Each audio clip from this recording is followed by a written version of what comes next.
so you opted out. Yeah.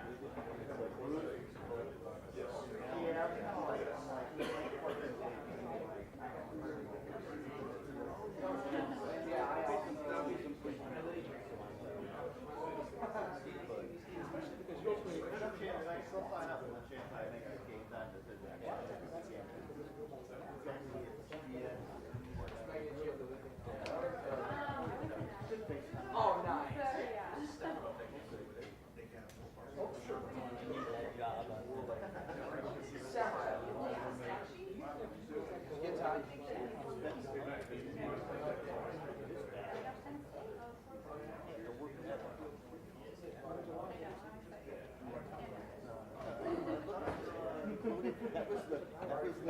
That's the curb your enthusiasm. You were invited in.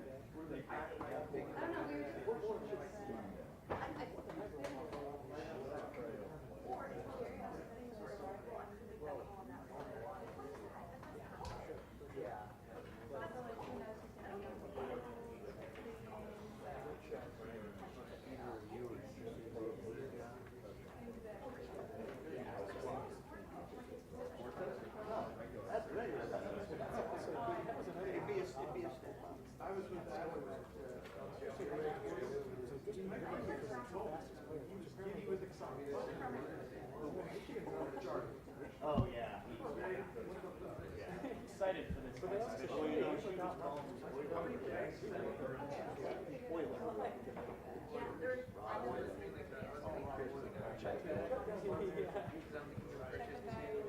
Except for Notre Dame. And then you gotta check. I'm thinking, yeah, that's great personnel. Because I know those. He's gone. Yeah, it's how we got a problem.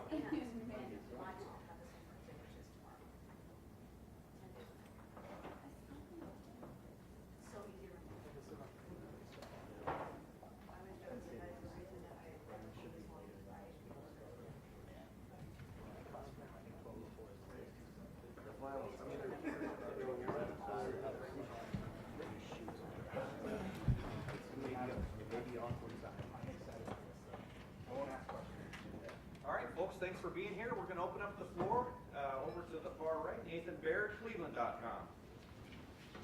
Ryan, it's not, I guess, necessarily that Kyle has had protection issues like chronically, but there were a couple of instances last week with the fumble and the grounding call, and there's been a couple other plays like that. I guess just how are you counseling him right now through those situations as I guess he continues to grow in the way that he anticipates those pressure situations in reset?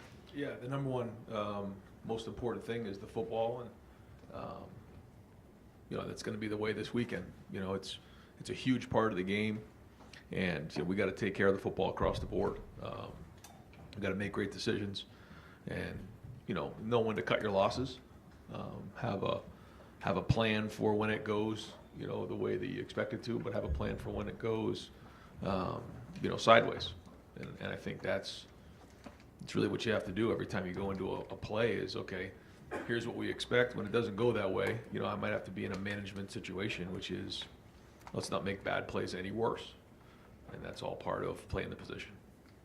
Obviously, would have been part of the planning and everything last year for a game like this. When you're seeing a team like this for the second time, are you building off of concepts and stuff that he would have already maybe been familiar with going into a week like this? We play so many games, and there's so many, just different practices. But I think the good thing is, again, for somebody who's been in the system for a couple of years, they've been through preparation before, they've been through, game planning situations, they've seen the games live. I think a lot of our guys understand what this game is going to be, the intensity. But yeah, now that the coordinators have been there for a couple of years, there's a little bit of a familiarity there, but they change year in and year out. Their personnel changes, it changes in the game. So, but it is good to have some guys that aren't doing it for the first time. Let's roll over it. Let them grow. Ryan, you guys look like you got a little bit more creative in the way that you guys use motion and things on Saturday. Is that part of the progression with Kyle and just giving him more and giving this offense a little more with each week? Yeah, I think every week we want to keep adding more and growing. There's give and take to everything that you do. You want to give the guys a clean plan. You want them, when you move something post-snap, like you said, or pre-snap, excuse me, like you said, the pictures change. It changes for the guys up front. It changes for the quarterback. There's always give and take. But then it also changes the picture for the defense as well. So, every week we'll try to add more and more different wrinkles, keep adding to what we think can stress out defenses.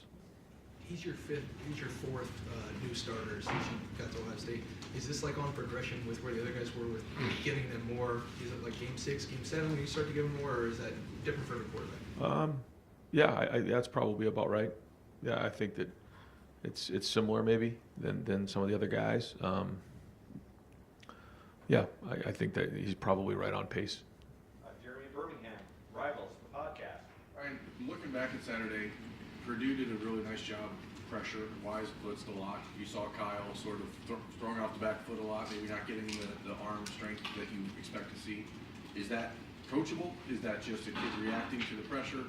Or is it a mechanical breakdown somewhere else? I think there was a little bit of both going on. I think they brought, one more. You saw some zero pressure, and anytime that happens, we'll certainly see some of that this week, where they bring one more than you can block. And when that happens, sometimes you do have to drift away from the extra defender to buy yourself enough time for the receivers to get open. And in that moment, you may take the ball a little bit off the ball to allow the receiver to react. But there were other times where that wasn't the case, where, like you said, there was either a breakdown in protection, which, certainly the O-line has their part of it, but also it's just tight ends, it's the running backs, it's everybody involved. But certainly what we want to do is we want to take a good drop. We want to get our feet in the ground, and all the power from throwing the ball comes from your cleats being in the dirt. So, there were some times probably where we drifted a little too much. Dan Hope, 11 Warriors. Ryan, how much did you recruit Drew Aller when he was in high school, and just kind of what was that relationship like? Well, he's an Ohio kid who had a great career. We already had Quinn Ewers committed to us, and then there was a reclassification, and at that point, he was already committed to Penn State. But a lot of respect for him, for his program, and certainly being from the state of Ohio. He's a very good player. What do you think of the player he is now, and kind of what kind of threats is he going to pose to the defense? I think he's done a good job in his first year. He's had poise. He's a big, strong quarterback who, leads the team well and manages the game well and has a good makeup. I think he's got a bright future ahead of him. Guaranteed Robinson, the Athletic. Brian, that touchdown Kyle threw to Cade, where he just kind of ripped it in that tight window there. Kyle seems to be getting more and more confident with his arm and his eyes, just letting the ball rip more and more. How have you seen that growth over these first 6 weeks? Yeah, I think every week it improves, it gets better. There's certain things that you see for the first time every time you're out there. I think the one thing that's unique about our opponents this year is that almost every defense has been significantly different week in and week out. You saw something last week that we hadn't really prepared for in the last couple of years with very different defense. Notre Dame was different. Maryland was very different. Each week, the fronts are different, the coverages are different. So it's great learning for all of our guys to be able to identify what they're up against, learn from it, and then grow. When you have a quarterback like that who's gaining that confidence and just trusting his arm and his eyes more, what's that conversation like with him as you try to add more to his play? Yeah, I think you're trying to build the confidence up, and you're trying to challenge everybody, but certainly Kyle to grow in certain areas, and he's responded well to that. I think he's responded well to the challenges. I mean, this challenge that we have this week is going to be a big one. This is a very good team, very good defense. Certainly well documented that they're the best defense in the country statistically. Have a lot of guys returning off of last year's team, so he knows we got to have a great week, and that's for everybody on the team. We got to have a great week of preparation, obviously. Tony Gervin, Buckeye Hubble. Ryan, how can you tell you're facing a great defense if they haven't faced any top offenses? Well, what they are coming off of last year. They're a very, very good defense, and you can see the turnovers they're creating, and they played against some solid teams. It's not like they haven't played against anybody. they played against some Big Ten teams, and you can just see the one-on-one matchups. And then also, like you said, coming off of last year, I mean, these guys have played before, and some veteran guys on that side of the ball. So I mean, they're a very good defense. And they've created some turnovers this year, a bunch of interceptions against Illinois. How much do you talk to Kyle about that this week? Is it more than any other week, or the same as it always is? Just like every week, yeah. It's just when you're in games like this, as we know, it could come down to one play. So everything is amped up. The consequences are higher, the stakes are higher, and that's the way you want it. We've already been in one of these games this year, but it's just a reminder when you get in these types of games. Dave Biddle, 24/7 Sports. Dallin Hayden got his first extended action. What did you see out of him that you liked? Yeah, I thought when the ball was in his hand, he did some really good things. I thought our O-line opened up some better holes, but Dallin ran hard as well. I thought once he got through the line of scrimmage, he got up to the safeties, and one run in particular, he really lowered his shoulder and ran the safety over, which I think he's number 31 for Purdue's a really good young safety, and he finished that run really well. So that was probably his best run, but you saw his feet move in the hole, and that was great, especially for somebody who hasn't really played this year. He seems like one of those guys when the lights come on, he always performs, like going back to the Maryland game last year against Purdue. Is there something holding him back in practice? Maybe that he's not doing well? No, I think, again, that the best thing that Dallin does is when the ball's in his hand, and he does a nice job with that. I mean, there's certainly more to it than that, but we're happy with how he played on Saturday. Over to the right, Don Sperry, WBNS. Coach, I don't know what you can get into. How healthy are you guys? Any word on Trey, Mayan, and Mecca? Yeah, I'm not going to get into all those guys, but hopeful that we'll have all those guys back for Saturday. The other thing, you know what it's like playing over there, noon kick here. Just what's your message to the fans coming this week? Yeah, well, I think the first thing is, I know I talked to Gene about this, and one of the biggest things that he mentioned to me was getting everybody, in the stadium early. We want to do that. We've done that in the past, just to set the tone. But this is one of those games that, we've got to really create a hostile environment for Penn State, in particular their offense. When we're really loud in the stadium, anytime that their offense has the ball, it makes it very difficult to operate. The communication, the snap count, all of those things. And so the louder we can be, it doesn't matter whether it's third down, red zone, or short yardage. If they're operating and they're on the field, the louder we can be, the more hostile that we can be, advantage Buckeyes. So that's really one of the things this week that I'll be talking about, because this is a big game, but we got them here in the shoe, and let's make it as loud as we possibly can. Clay Hall, WSYS. When you're facing a defense like this, they're number one in a couple of categories, number two in another. Are you trying to find, is there a weakness to find, or that's not going to happen? Or when you sit around that table, somebody says, hey, I think we ought to, I've just noticed they don't do this well. I mean, has that moment happened, or that's not going to happen this week? I think the first thing anytime you're looking at a game plan, you look at the personnel, and then you look at the scheme, and you try to do the best you can based on the personnel you have, based on the personnel that they have, what gives our guys the best chance to be successful, to move the ball down the field and score touchdowns. There's a lot that comes with that. Certainly there's the schematics of it all. It's also what your team knows, what your team has practiced. There's also things that will come into the game plan that, are specific to your opponent. That's not any different this week than any other week, but there's a lot of hours spent in those meeting rooms going through that to make sure that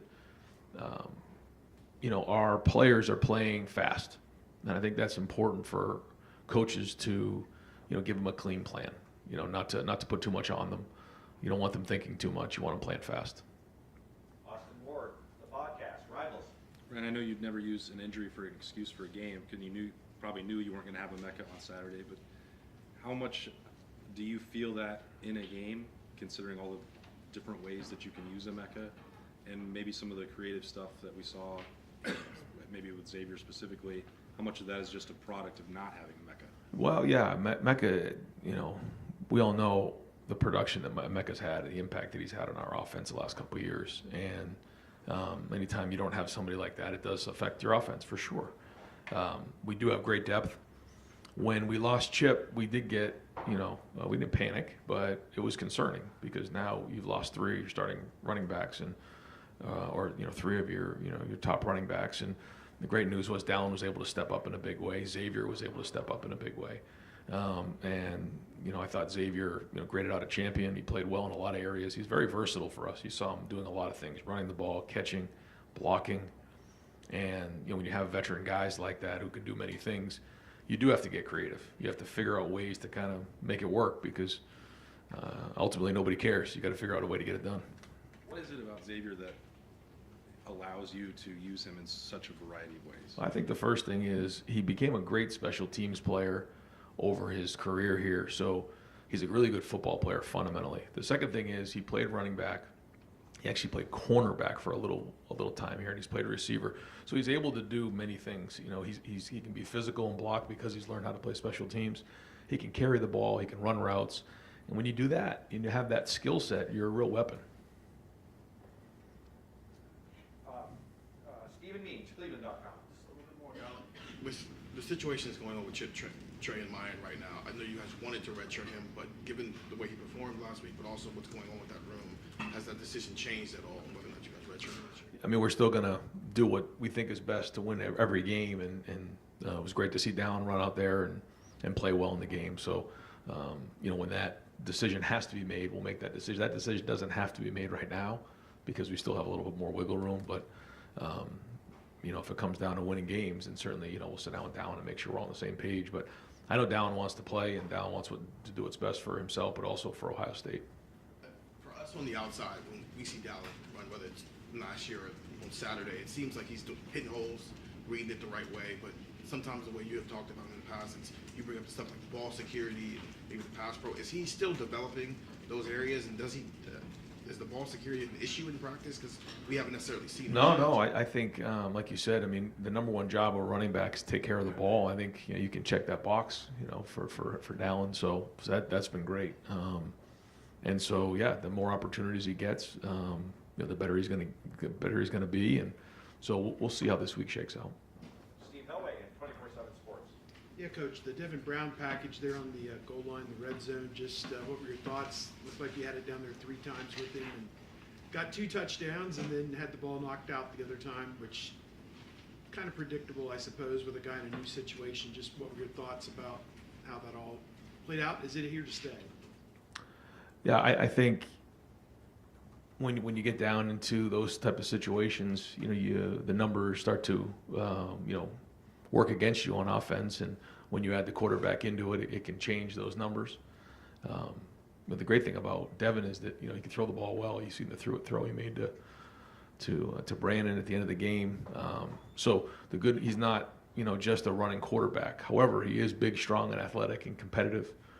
And so we had been messing around a little bit with it, but felt like going into that game with the weather situation, at least the forecast about midweek, we can't get caught in a situation like we had in the past maybe. So that was part of it. And then we added that down in the red zone and felt like it was a good package schematically, and wanted to let Devin go and kind of get his feet wet in that area and flush out any possible mistakes that may happen. I thought he ran hard. I thought he competed. I think he, hopefully learned his lesson there on that one. But it certainly does give us a different wrinkle, and we'll continue to build on that package. Whitney Harding, WCMH. Brian, you just mentioned the weather. It's going to be similar potentially this weekend. So how good is it what the guys showed at Purdue as far as short yardage, third down, that you might have to replicate a big time this weekend? Yeah, I mentioned it during the bye week. You're into October and November in the Big Ten, so it's gonna be at least 3 probably bad weather games, and so we got to handle it. So we'll practice in it this week if it shows up and be ready to go. But we got to be able to run our whole offense. We got to be able to run everything, but we'll always look for ways that we can adapt to the environment, adapt to the situation when appropriate. Another interesting wrinkle you guys showed was a QB sneak, or tush push, whatever everybody wants to call it these days. It seems like an easy play, but how much goes into, 1, making that call on that play, and 2, actually converting it? Yeah, I mean, there's pluses and minuses to everything that you do, and we try to we don't just have one or two plays in those situations. We have a handful of things that we work on, things that we save, things that, we try to grow upon, things that, we do in a game that we try to have a counter off of it, all those types of things. And so we felt like that was a good moment to get that right there and secure that first down. And we'll keep looking at ways to do everything we can to get that yard or two in short yardage. Joey Kaufman, Columbus Dispatch.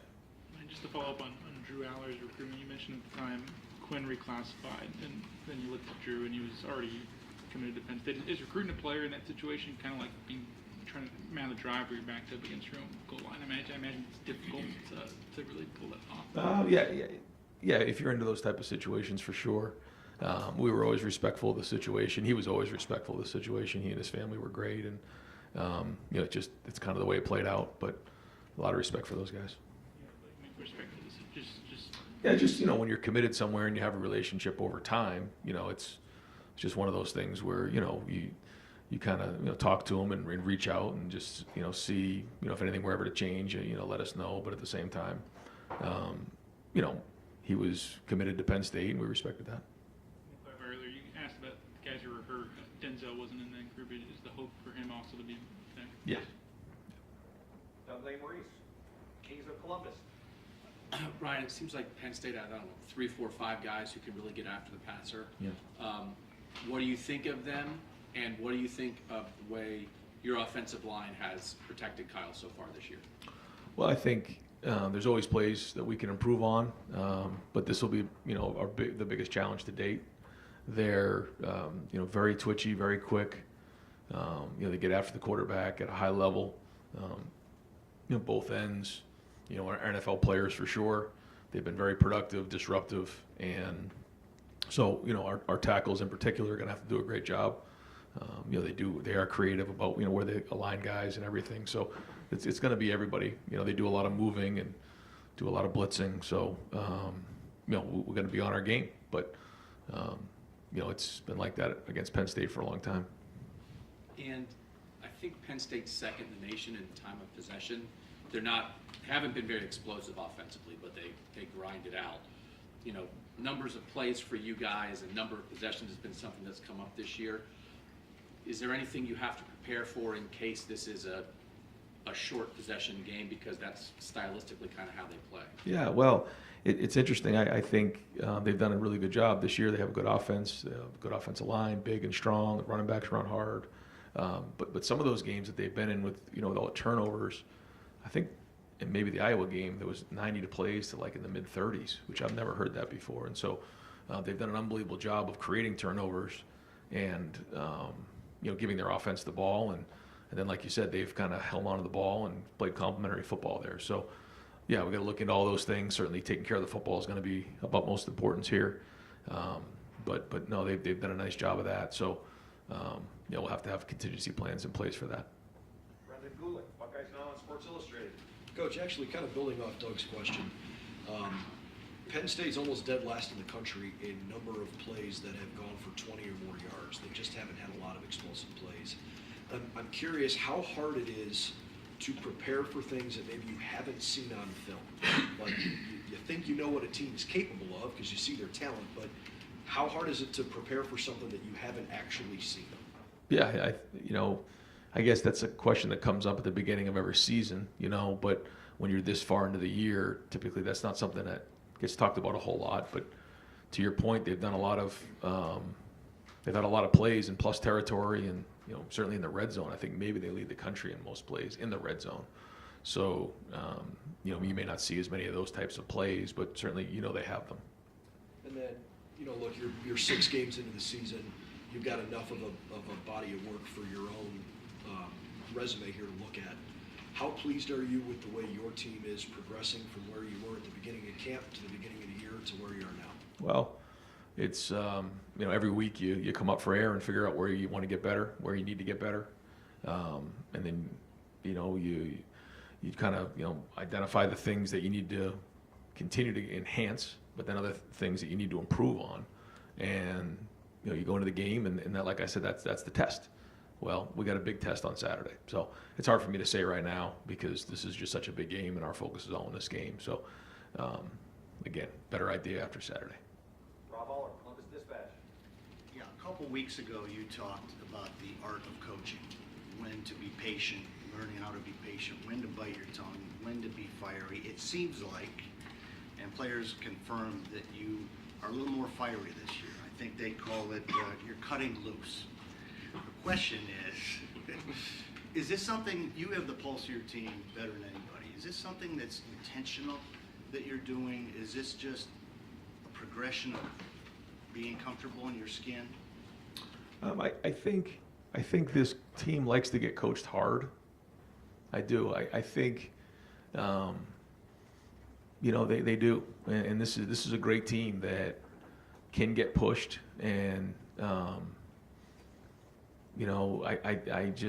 they respond well.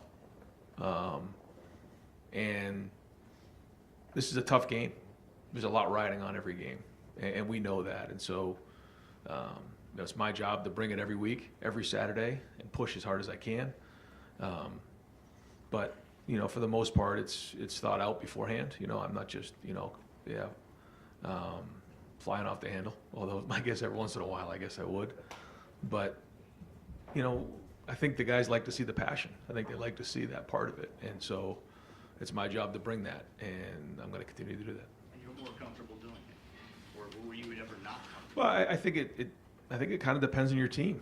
Yeah, I think it does. I think you got to do the best you can as a leader to lead your team and what your team needs in that game, in that moment, in that year. And my feeling is this is what this team has needed up to this point, and we'll keep identifying it. Maybe it'll change tomorrow or whatever, but again, I think that's what you try to figure out as the head coach. Yeah. Delandis, Rivals, Podcast. Right, we saw Kyle ran a QB sneak. He kept on that one read play. I'm just wondering if you could also use him in the ways you used Devin last week down in the red zone in the run game, or what difference have you seen between the two that you used Devin? Yeah, no, it was good. It was good to see him get that pull. You can see he's capable, and then the next play gets the sneak, like you said. So, if we can add that part to the game, that certainly helps us a lot. And so we're going to keep challenging Kyle as well to do that. You guys seem to have maybe the most balance I've seen between like gap scheme and zone schemes in that game against Purdue. Is that more of this works against Purdue, or did you maybe stumble upon, we think our offensive line and backs handle this stuff a little better? I think a little bit of both. We looked hard, obviously, coming off the Maryland game to figure out are we doing the right things for our guys. But then also that was a unique front. It was the 5 on the ball front, and we had to do what was best. So a little bit of both there. But when you do well, you have to identify why you did well, and then you got to be accurate with your assumptions. Bill Davis, Delaware Gazette. This season's probably a little bit different than the last two in the way that you approach a game. Obviously, you have a young quarterback and a defense you can rely on to get stops. Now, I guess how has that changed your approach to the way you manage a game, and the decisions you make, and why you make them when you make them? Well, you go into the game trying to figure out. You have different keys on offense, on defense, on special teams that you have to work on to get done. I mean, we identify those, but then you have to look at it holistically of, how are you going to win this game? How do you, and then sometimes you predict it and it kind of goes the way you think, and other times it doesn't. And that's based on what you have in all three phases. So, and then the game changes. You get a feel for how the game's going, and you try to do the best you can to adapt, to come up with these plans for how to put your guys in best position to win the game. And at halftime, I say all the time, you're going to be winning, losing, or tied. And then you kind of figure it out in the fourth quarter. But this is going to be a 4-quarter battle. Always has been, always will be. Justin Holbrook, WCMH. I want to go back to Rob's question real quick. Why do you think this is a team that responds well to the way that you've been coaching this season? Kate Stover says this is a team that has scars from the past couple of years. Is it that? What do you think it is that is allowing you to coach them this way? Yeah, I guess we've all been through a lot together. Yeah, so maybe that's it. But I don't know. I don't have my finger on it. Maybe I'll have an idea after the season. But we're just going to go hard. We know what it takes to win games. So we're going to go attack this thing as hard as we possibly can, and that's what we want. And I know that's what that's what we all want. That's what the fans want. Just to go as hard as we possibly can and swing as hard as we can. And again, that's what we're going to do on Saturday. But it starts with practice today. We got to have a really good and intense practice. We got to be flying around today. I get more worked up for a Tuesday and Wednesday practice. I think I've said that before, than sometimes on Saturday, because it's so important that we do well. So we'll keep swinging, and this is a good group of guys. And like you said, we all have scars. They have scars, and hopefully, the more battles that you're in, the more battle ready you are. Bill Rabinowitz, Columbus Dispatch. The regular season's halfway over, but it seems like there's still so much we don't know about your team. I don't know if you have do you kind of agree with that there's still a bit of a mystery, just how good you are, and are your weaknesses truly weaknesses, or are they just, normal steps in development? Probably say the same thing about Penn State. Well, yeah, I was going to say you probably say it about a lot of teams right now across the country, maybe. So I don't know. I don't know if I have a good feel for who we are as a team, but now it's time to go play, again in a matchup game, top 5 matchup again, and I think we certainly have learned a little bit about the quarterback. We've learned a little bit about some of the guys who we didn't know early in the season, but our guys, and we have the pen to go write the script of what the season's going to look like, and that's really what matters. So, a big part of what you're saying is going to be what happens on Saturday. Obviously, you had a huge win against Notre Dame. This is the second big one. How much does at least having that experience give you confidence, or at least kind of where you stand from that game? Yeah, it gives you a little bit of a barometer, I guess, but that game is so much different than this game. You learn a little bit from every game you play during the season, but that was a very good team. You can see what they did last week. So it certainly does give some guys who maybe haven't played a lot some confidence, knowing that we did win that game, and we could have played better and won by more, but we didn't, and but we did win the game. So there's kind of that again, barometer that you use to say, okay, here's what I know playing in a game like that. Here's what I know I got to do if I'm going to improve, because that was a couple weeks ago, and we need to be much further along than we were at that game. And we'll wrap things up. Jim May. Yeah, Jim May show. Yeah, good. Appreciate it, Jerry. I got about 100 questions. I'll only ask 2. Dallin Hayden, for example, 4 running backs. You looked up last week, and he was your guy. My point is, going into a practice like this week where the other 3 guys were iffy for some reason or another last week, how do you apportion those reps in practice, knowing Dallin's ready to go? I know you won't give me all the secrets. And then number 2, do you focus more on what his shortcomings are, which look to be, for want of another term, pass pro? He could be a little bit better in that. How do you kind of manage that in a week like this of this importance? I think you take a look at how the week goes. I think, like you said, you spread some of the reps around, and then you come up for air at the end of the week and figure out where guys are at, how they looked in practice, and. Does he get more reps this week because of that, you think? I think the guys who are out will still get just as many reps as well. I think you'll try to spread those around, and Tony always does a great job of that, which is why I think Dallin was ready to play in the game the way he did, because we do spread those reps around. And I know it's a question every preseason of how are you going to spread those reps around, and I always say, well, it's a long season, and so that's kind of what happened there. But Dallin has been getting reps in practice, and so I think that's give Tony credit for that, getting him ready. Yeah, I seem to show up on Saturday, right? I think so. Yeah. And the other thing, with Devin Brain, you don't remember this, but I asked you about this like a long time ago, 5 or 6 years ago. When you put something in, you say it's very important, you touched on this a minute ago, to not just have that one play, but to have tangents off of that one play and stuff. And with Devin Brown, does it give you more confidence now? Obviously he learned from fumbling at the goal line. Does it give you more confidence now to go to that? Much like Urban did with Tim Tebow, way back when, 2006. No, and that's why we did it, to see what it looks like, put it on the field. It's like one of those things, you just got to do it, and we did it. And we already worked through one of the issues, and hopefully we're growing from that. But like you said, then you build on it, because it is different. It does give you a little bit of a different change of pace. And so yeah, I liked the look in his eye. I liked his competitiveness. He's got to learn from that mistake. But other than that part of it, I thought he handled the situation well. Thanks, man. You got it. Coach, thank you very much. Hey, folks, the other new note in my advisory on Sunday was Coach Holtman will be here at 1 o'clock They're about halfway through their preseason drills. They're playing an exhibition game at Dayton on Sunday. It's a mental health awareness game that Dayton's putting on. Ohio State's going to be there. It's already a sellout, but we'll have Coach Holtman here to talk about that and his team at 1 o'clock. Coach Noel Short.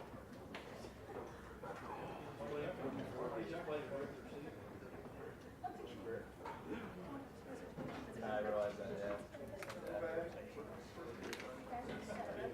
Are we now? For Halloween,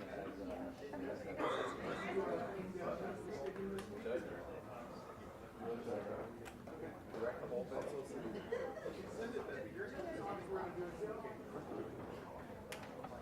Andy, did I miss you? Yeah, I told you. Pat, did I miss you? Sorry. What I... Joe, did I miss you?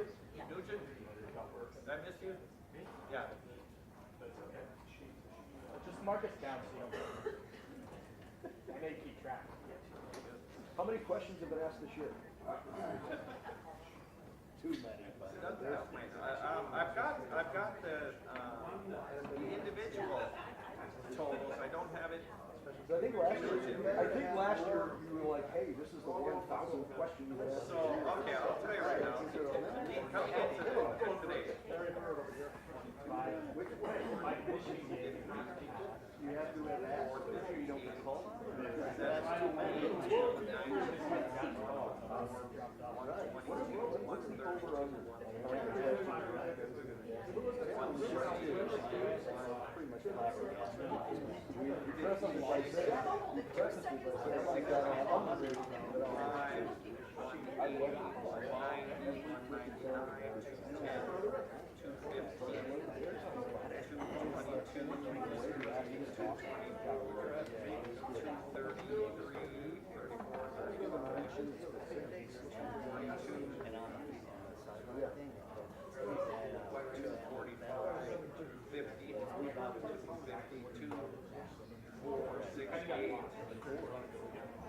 that one you can do 61, 63,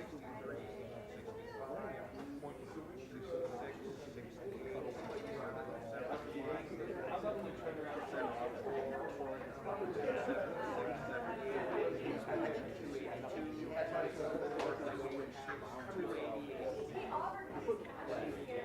What was it? 288. Just in the 7 press conferences here. Yeah. Last year we went over 500 at some point. Hey, Kelly. So we're on pace to Remarkably, it was Everett Mason. The Mount Everett. Brother. Hey, after Knowles goes, Chris I'm gonna head. I gotta go to a meeting. Yeah, they're rolling back the station.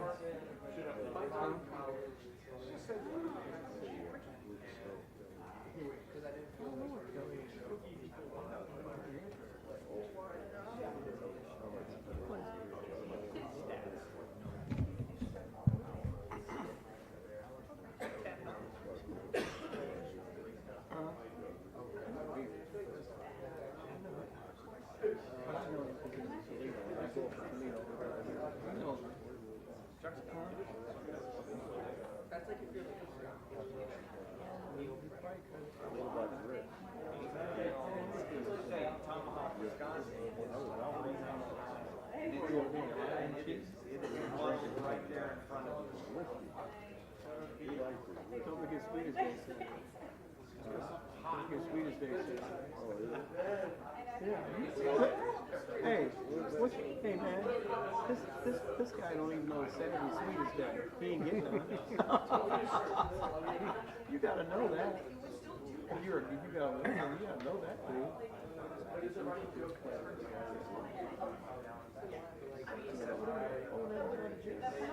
One leaning down? Yeah. If he ever comes up on me, do what you guys do.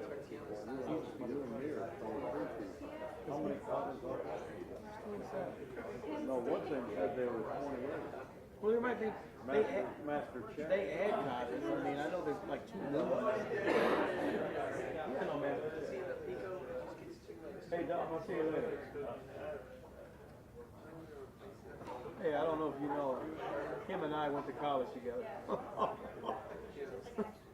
Oh, that's 40-some years. Oh, my God, I tell you. Kevin Ray went to school with us, too. True. Yeah.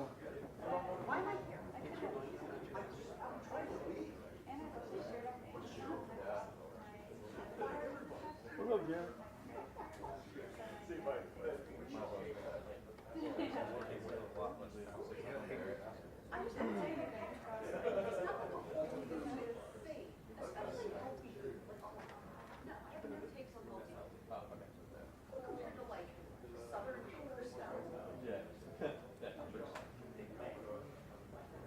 We were wheels up at 5:03. 50? 5:50? Yeah, because I was at that 6:30. At 6:30.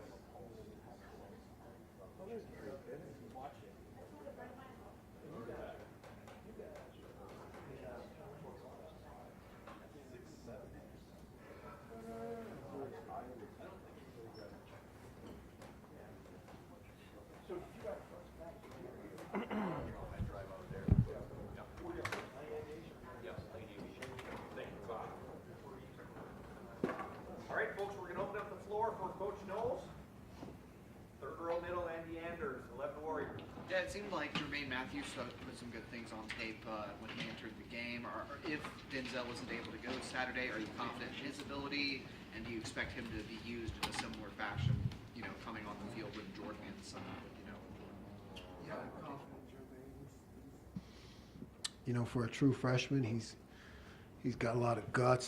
He's got a lot of moxie. He's just talented, and he's shown the ability to make plays. So we're confident in putting him in there. I could see a similar situation. Rob Aller, Columbus Dispatch. Ryan Day was just in here talking about he coaches his team hard because it can take it and wants to be coached hard. Have you noticed him being a little more fiery this year, A, and B, do different teams have different personalities like that based on, you know, who the leaders are or whatever? Yeah, absolutely. Every team is different, and you know, as coaches, we look for the best way to motivate them, and certainly with veterans, you can get after them a little bit harder, challenge them, and that's what we've been doing in practice. And you know, Coach Day is always fiery since I've known him. He's always very intense and very committed, and you know, he understands practice is what makes us better, you know, particularly iron sharpens iron, so we really try to push them hard in practice. Fourth row middle, Pat Murphy. Jim, you were, I think it was after the Notre Dame game, someone asked you about like a bend, don't break defense, and you kind of pushed back on that pretty quickly. What is wrong with being a bend but don't break defense in your mind, at least for what you guys want to do? I don't know, I just don't like the way it sounds. So how would you describe the change? What would you classify this defense as, given how you've changed, which we've talked about quite a bit? One that prevents points, you know, and that's our job. You know, the stop rate is so important because that's the job of the defense. No matter where you go on the field, you got to prevent points, stop points. 3 seats away, Andy Baxter, Letterman Road. Jim, what stands out about this Penn State offensive line? Would you say that's maybe the biggest test your defensive line will face this season so far? Yeah, I mean, Notre Dame was pretty good. You know, Penn State is just as good. They're really big, really veteran players, and you know, so they adjust well, and they can cover you up. Great size. Far left, Whitney Harding, WCMH. Jim, so much of going into the season focuses on preventing explosive plays. Penn State's last in the FBS in explosive plays, but they still score a buku of points. So what is challenging about that kind of an offense that just kind of grinds you out and still puts points on the board? Yeah, and their time of possession is awesome, and I think most red zone plays in the country. You got to find a way to. The challenging part is find a way to get them off schedule. Like if they just stick to a schedule and they can move down the field, they've been very successful at that. So you try to knock them off, kind of get them behind the sticks. But winning the situations, the third down in red zone, that becomes even more important, because if you can win the third down, it's like stealing a possession. Middle left, Dan Holt, 11 Warriors. Jim, we saw Cody Simon play a lot more this past week. Just how do you feel like maybe him and Steele compare right now in terms of how they're playing? Yeah, they're neck and neck. I mean, Cody is continuing to earn more playing time. He plays both positions, extremely valuable, but he's earned the time, and he's extremely competitive at that position. What are the things that you think Cody brings to you when he's on the field versus what Steele brings? Cody brings kind of an added dimension in the run game, because he's more of a Mike linebacker type, so when he's in there at will, he can be more effective in the run game. And obviously Steele brings a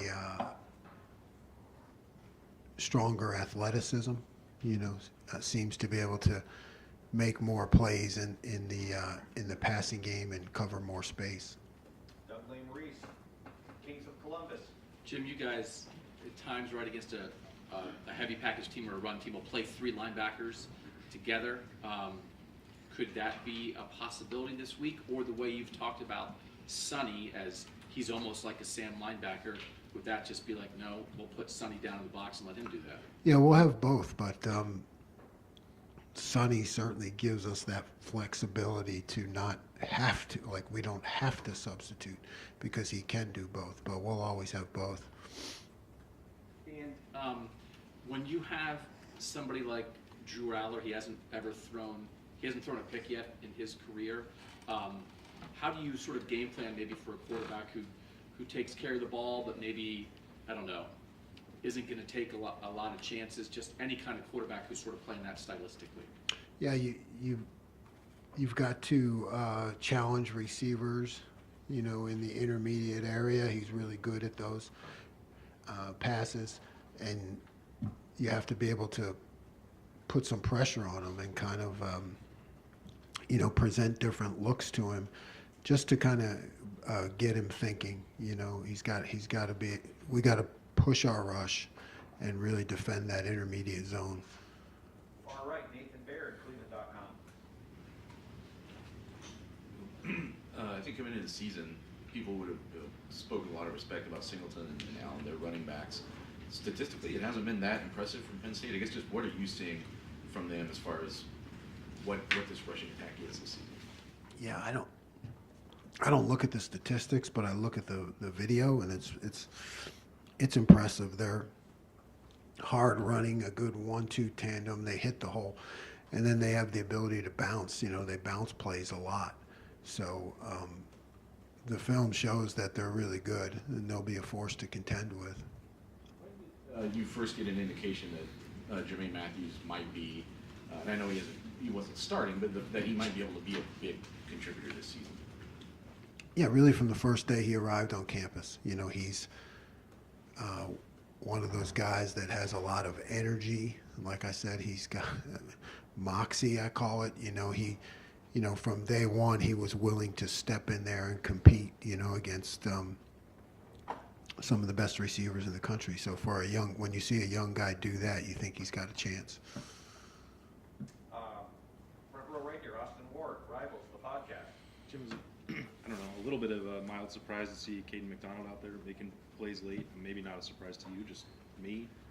Is he pushing in to expand some of the depth at tackle? What have you guys seen that he earned that opportunity? Yeah, he has. Our offensive coaches tell us kind of what's going on scout team, and he gives them fits down there. So he's a guy that we wanted to look at if we have the chance, and he seems to be a real force inside. And he plays with a high motor, just a really positive kid. So, yeah, I think he's got a chance to push into the lineup. Jeremy Birmingham, the podcast, Rivals. Jim, it's sort of unusual sometimes to see a player do things that, like JT Tuimoloau used a spin move, I think, this year like 4 times, and every time he does it, it seems like it causes chaos for the quarterback and the offensive line. How much freedom does he have to experiment and do different things, or is it just a matter of in that moment he feels he's going to do that, or is he actively encouraged to not do that?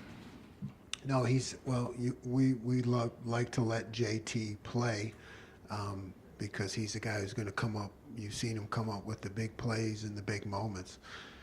But there are calls that are different. There are defined rushes and things, and there are other calls where he knows that he can cut it loose, do whatever he wants. Cameron T. Robinson, The Athletic. Jim, kind of going back on Cody and Steele. Coming into this year, you mentioned you wanted to rotate more at linebacker. Is this kind of the snap share that you thought you'd have, or did Cody step up into taking, into forcing your hand a little bit? Yeah, no, this is what I hoped for, and Cody's earned it. So I guess the answer would be both. I mean, I hope to get this, and he's really earned it with what he's done in practice and when he's got his chances in the game. Was it something earlier in the year that you wanted to see more from Cody before you gave him this role? Yeah, I what happens in practice is the ones get most of the reps, so we had to keep looking at our own rotation, I guess you would say, to make sure that he got more and more opportunities, in practice, and he earned it. Joey Kaufman, Columbus Dispatch. Jim, what did you see from Jack Sawyer Saturday for him to get his first sacks of the year? Jack's always been there, man. He's been close. We've faced a lot of quarterbacks that are getting the ball out of their hands quickly, which is good for our defense, but doesn't produce the high sack numbers. So he's been real close, It's just one of those things you knew was going to happen. Bill Rabinowitz, Columbus Dispatch. Another on JT. We all remember what he did against Penn State. Nobody's going to expect anyone to do that again. But what have you seen? I expect him to do it again. What have you seen from him this year in terms of, is he a better player now this year? What have you seen in terms of his growth? Yeah, increased football intelligence. I mean, JT is a awesome player in his own right, just kind of doing his thing. But I see a guy who continues to understand more about the defense and his role in the defense, and where the ball's going to come out based on the call, all those things. He just has a greater understanding. And we know Tyleek's, the things that with him have been consistency and the health. He's showing that this year. Is there anything that's happening kind of behind the scenes that you've seen that has allowed him to become really a dominating player? No, I mean, Tyleek is just, no, it just simply boils down to reps with him, The more reps he gets, the better he gets, so it's just really that staying healthy, like you said. The more practice time he gets and the more chances he gets better. Stephen Means, Nathan, Cleveland.com. Just when Denzel left the game, I think the immediate decision was to put Jermaine out there on that field side, on the boundary side, but then there was times when Davis and Ignos was on that side and Jordan was on that side. Just, I don't even know how much of this you would want to get into, but in your scheme, what are the expectations for a guy playing field versus boundary corner? More isolation to the boundary, more press to the boundary, more help to the field with the big space and the time and distance kind of factor. So just things happen a lot faster into the boundary. What Jermaine and Davison's skill sets make them fit at that boundary spot? Davison is long, you know, he's aggressive against the run, what you see a lot, what you get, he's got to participate more in that into the boundary. And Jermaine is just, he got moxie, you know what I mean? Yes, you know, said it like 3 times. He's just a guy you can, you know, is going to compete, you know, in those one-on-one situations. So he's a guy you can put pressure on. Do you need that moxie dog mentality to play that position? Yes. Steve Helwig, 24/7 Sports. Yeah, Coach, I want to ask you, Purdue had 8 plays on their first possession, missed the field goal. Then the next 3 possessions in a row, you got 3 and out, and had a batted pass and a sack in there to kind of force the punt. It just felt, watching it, that Purdue, both offense and defense, got demoralized as that half went on, and just were nowhere near as effective after that. How important was that to make those kind of negative plays, and the value of just getting 3 and out and get the ball back? Field position, all of it for your team. Yeah, it's everything really. I mean, to be able to deliver the ball back to the offense, that's our job, as quickly as possible without points. So, and I think there's a lot of momentum. I try to, you know, there's, like you said, there's a lot of momentum, you know, for the team, fans, whatever, guys on the sideline. When the defense is producing like that, everybody feels better. And I don't discount that because, you know, it just creates momentum. Tim May, Letterman Row on 3. Tim May Show. Thank you, Jerry. You like to use the word moxie. Does Tyleik Williams have moxie? I mean, what sets him apart right now of what he's actually physically doing on the field? Because it seems like every week he seems to be even more of a factor. Yeah, I'd say he definitely has moxie. He's got that, like, you know, never gets down, really positive attitude, and combined with athleticism. I mean, that's the biggest thing I'd say about Tyler. It's athleticism. Like, he strong at the point of attack, yes, but I'd say his real strength is being able to get off of blocks. Yeah, step around, move around, stunt, use his hands. I mean, that's his real strength. And one other thing, these guys, the best defense I think they've gone against, maybe you might disagree, was Iowa this year. They threw the ball 43 times in that game. I mean, they're capable of lining up and just dinking and dunking, right? I mean, how do you prep for a team like that that's known kind of with those running backs, and yet Aller, and like Whitney was asking earlier, they haven't really cut him loose yet. I'm talking about throwing the ball deep. Just what's going on in your mind right now, like whirlwind kind of thing? Yeah. Stop everything. Prepare for everything. Stop everything. Have answers for everything. Yeah, that's basically it. But it shows they got faith in Aller. Oh yeah, yes, yes, yes. He's talented. He makes good decisions. You know, I think they feel like they have a full complement of offense, and we need to have a full complement of defense. Got time for 2 more questioners. Tony Girdman, Buckeye Huddle. Jim, how valuable has Jordan Hancock been to this defense, and how much relief has he given you at that different position? Yeah, he's, you know, the versatility, and I guess the fact that he embraced it. You know, he embraced the move into nickel, and then you saw us being able to put him back to corner. So that's not as easy as it looks. Nickel position involves a lot of different matchups, different routes, different fits in the coverage. So really, it started with his willingness. You know, he just wanted to learn and embraced it, and yeah, it's given us a lot of confidence, I guess, you know, to be able to move him back and forth. And then, is there a little part of you that is upset that Jermaine Matthews is not from Philly? I never thought of it that way, but yeah, I mean, I never thought of it that way. But he's got that Philly kind of attitude. Go Phils, by the way. I see the hat. On our way to another World Series, right? That's right. Actually, Bill Landis from the Broad Street Bully Tin gets the last question. Is that paper still in existence? I think it's gone, isn't it? I used to deliver the bulletin when I was 4th grade. The rate at which Tyreek is batting down passes at the line, is that just him like being an athlete, or are you calling things to like try to keep him in some of those? I wish I was calling. Yeah. Hey, call that bat down pass play. No. That is strictly Tyreek being an athlete. I think we had like 3 last game. It's amazing, and what an effective factor for the defense.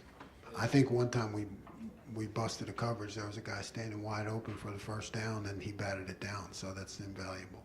And just thinking about Jordan Hancock and Sonny Styles, I know you've talked about one of the streamlined things with Sonny. Is there any part of you that is hopeful that maybe you can get to the point where those two can play together, or is that not something you want to like overload Sonny with? Yeah, I think that would. I think it's a possibility. But yeah, I just go back to you have to pick and choose your moments because they're both making really good progress. So it's always that balance of how much to overload them with and how much just to let them play. Coach, thank you very much.